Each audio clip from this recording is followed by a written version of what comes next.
நீங்க அம்மான்னு கூப்பிடுறதுக்கு முன்னாடி மாமான்னு தான் ஃபர்ஸ்ட் கூப்பிடணும்.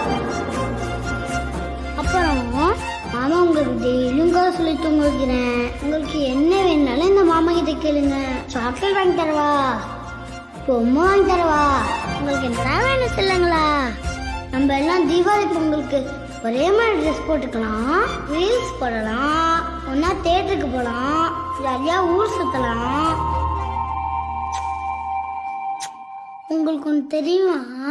என்னாலதான் மாமாக்கும் அத்தைக்கும் சண்டை.